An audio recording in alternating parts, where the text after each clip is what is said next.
Hello বন্ধুরা, আজকে আমি এসআইআর এর ফর্ম কিভাবে ফিল আপ করতে হয় সেটা বলবো। দেখুন, এখানে জন্ম তারিখ দেওয়া আছে।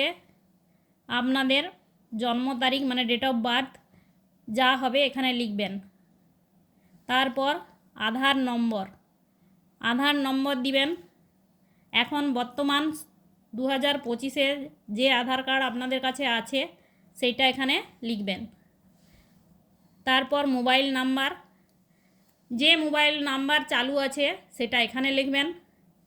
তারপরে এখানে পিতা অবলিক অভিভাবকের নাম অবশ্যই এখানে পিতার নাম লিখবেন, অভিভাবকের নাম লেখার দরকার নেই, যে যার বাবার নাম এখানে লিখবেন।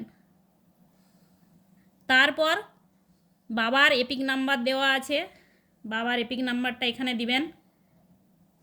তারপর মায়ের নাম লেখা আছে, মায়ের নাম লিখবেন। মায়ের এপিক নাম্বার দেওয়া আছে, মায়ের এপিক নাম্বার লিখবেন। এবারে এখানে দেখুন স্বামী অবলিক স্ত্রীর নাম। যদি এটা স্বামী ফর্ম ফিল আপ করে থাকে তাহলে স্ত্রীর নাম লিখবে, যদি স্ত্রী ফর্ম ফিল আপ করে থাকে তাহলে স্বামীর নাম লিখবে। আর যদি বিবাহিত না হয় তাহলে এই ঘরটা ছেড়ে দেবেন। এইবারে স্বামীরও যদি হয় এখানে স্বামীর নাম লেখেন তাহলে স্বামীর এপিক নাম্বার এখানে লিখবেন। আর যদি স্ত্রী হয় তাহলে স্ত্রীর এপিক নাম্বার এখানে লিখবেন। এটা পুরা 2025-এ যে ভোটার কার্ড আছে আপনাদের কাছে সেইটা এইখানে পুরো ফিল আপ করবেন। মনে রাখবেন এটা সাম্প্রতিক যা যা ডকুমেন্টস আপনাদের কাছে আছে সেটা দিয়ে এটা ফিল আপ করবেন।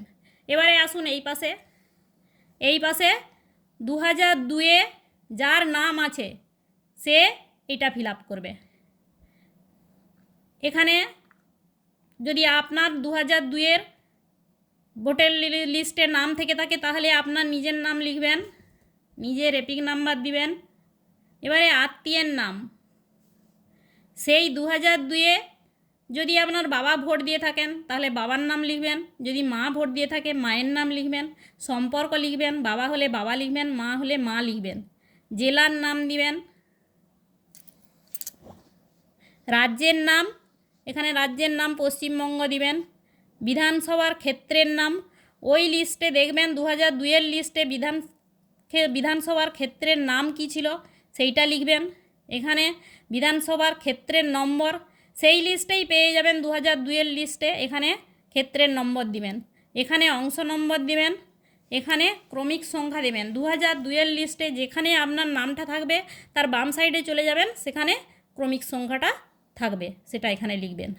এবারে আসছি এই সাইডে যাদের 2002-এ ভোটার লিস্টে নাম নেই তারা এই সাইডটা ফিল আপ করবে। এখানে আপনার নাম নেই, আপনার বাবা বা মা যার নাম থাকবে সেটা লিখবেন। তার এপিক নাম্বার 2002-এর যে এপিক নাম্বার সেটা এখানে লিখবেন। আত্মীয়র নাম, যদি এখানে বাবা লিখে থাকেন তাহলে বাবার নাম এখানে লিখবেন। আর সম্পর্ক, বাবার সঙ্গে সম্পর্ক তাহলে এখানে বাবাই হবে, বাবার নাম এখানে বাবা লিখবেন, সম্পর্ক হিসাবে বাবা লিখবেন। জেলা লিখবেন, রাজ্যের নাম লিখবেন। এবারে বিধানসভার ক্ষেত্রের নাম, এখানে বিধানসভায় যা ক্ষেত্রের নাম ছিল সেটা লিখবেন। এবারে ক্ষেত্রের নম্বর, বিধানসভা ক্ষেত্রের নম্বর, যা নম্বর 2002-এর লিস্টে যা নম্বর থাকবে সেটা এখানে লিখবেন। অংশ নম্বর লিখবেন আর ক্রমিক সংখ্যা লিখবেন। সেই লিস্টের বাম সাইডে চলে যাবেন, যা ক্রমিক সংখ্যা থাকবে তাই লিখবেন।